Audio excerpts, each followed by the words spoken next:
Hulk, l'écrasonaute, la nouvelle série du Colosse de Jade, vient tout juste de sortir cette semaine, scénarisée par le superbe Donny Cates et dessinée par le toujours excellemment en forme Ryan Otley. Du coup, c'est la nouvelle série régulière consacrée au personnage de Hulk qui vient prendre la suite de la grande série précédente Immortal Hulk, scénarisée par Ali Wing et dessinée en grande partie par Joe Bennett, qui est véritablement, moi je trouve, un des grands chefs-d'œuvre de ces dernières années chez Marvel. Ali Wing a vraiment réussi à faire une synthèse du personnage de Hulk en retournant à ses origines horrifiques et en nous proposant vraiment une quête mystique et philosophique vraiment extrêmement bien conçue et vraiment très touchante et puissante. Et après avoir fait ce travail assez titanesque, il est allé voir son bon ami Donny Cates, et ils ont échangé un petit peu les séries sur lesquelles il travaillait. Donny Cates qui s'était fait surtout connaître chez Marvel ces dernières années avec son run sur Venom, qui était vraiment absolument gargantuesque, qui renouvelait vraiment le personnage de Eddie Brock en le transperçant, enfin l'emmenant vers des sommets vraiment qu'il n'avait jamais forcément côtoyés. Et du coup, avec Ewing, à la fin de leur run respectif, ils ont échangé chacun leur personnage. Ewing a été rejoint par Ramvé pour continuer les aventures de Eddie Brock et de son fils Dylan dans une nouvelle série Venom, et c'est à Donny Cates qu'on a donné tout le loisir de nous proposer sa vision de Hulk. Sauf que Donny Cates, il va faire un petit peu un choix un peu particulier. Il va vraiment décider de laisser un petit peu ce que Ewing avait fait en fait avec Hulk, et de partir vraiment sur sa propre interprétation, sur les propres thématiques et la propre ambiance qu'il avait voulu donner au personnage. Donny Cates, on le connaît maintenant, c'est un grand fan des années 90, c'est vraiment quelqu'un qui aime les séries B, qui aime quand ça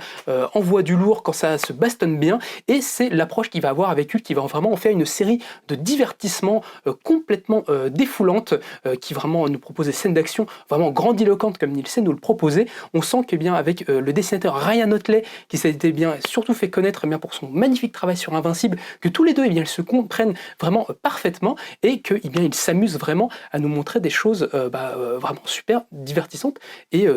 colorées, et tout ce qu'on peut le voir. Donc du coup, c'est une approche un petit peu plus bourrine que le doigté un petit peu plus horrifique, philosophique de Ali Wing, mais ça n'en reste pas moins vraiment assez intéressante, et surtout on voit rapidement revenir les marottes de Donny Cates. Le principe en fait, c'est que ici il va prendre un Bruce Banner qui vient d'être marqué par,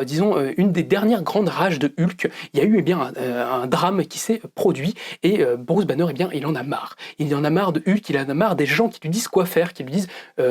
comment il doit être, qui le surveillent sans arrêt, et il décide de partir très très loin. Et pour cela, il va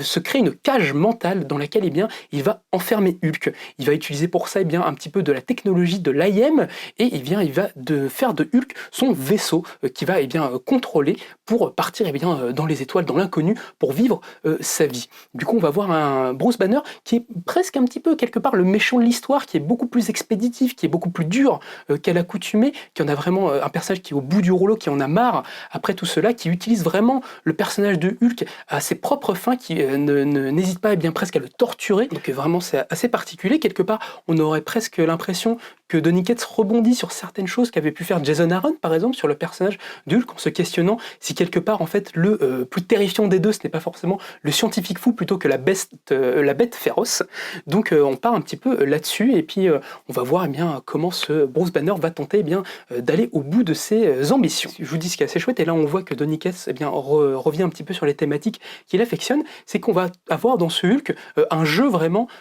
comme il est sur Venom, comme sur Thor, comme sur Silver Surfer, un jeu avec justement des échelles immenses, des bastons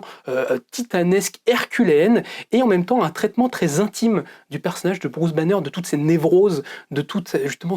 la colère qu'il a en lui, et de faire toujours ce jeu en fait entre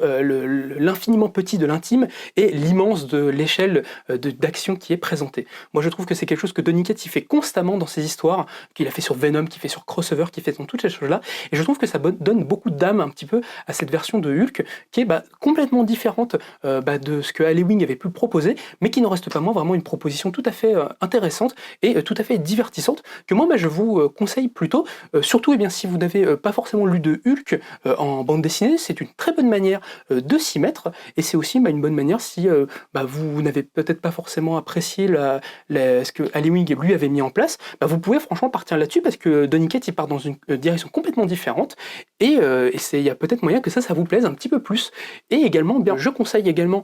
aussi aux gens qui ont aimé Immortal Hulk de quand même aller voir, d'aller y jeter un petit coup d'œil, parce que même si c'est complètement différent, et je vous avoue que moi au départ j'ai eu quelques doutes, quelques petits rejets sur cette série-là, parce que j'avais trouvé Immortal Hulk tellement incroyable, tellement je trouvais que c'était, que ça avait une touche vraiment particulière, et que c'était vraiment une date, je trouve, dans l'histoire des comics Marvel, parce que c'était une liberté totale qu'on n'avait pas vue forcément chez eux depuis aussi longtemps. Et donc du coup, moi j'étais pas forcément très client au début de ce côté un peu plus bourrin que Donny Cates déployait sur le personnage, mais une fois qu'on accepte la proposition de Donny Cates pour ce qu'elle est, et qu'on n'essaie pas de la mettre en comparaison avec Aliwing, ça devient vraiment tout à fait chouette, et il développe des choses qui sont vraiment assez attachantes et puissantes. Donc moi je vous conseille beaucoup Hulk, l'écrasonaute, ça défouraille tout sur son passage.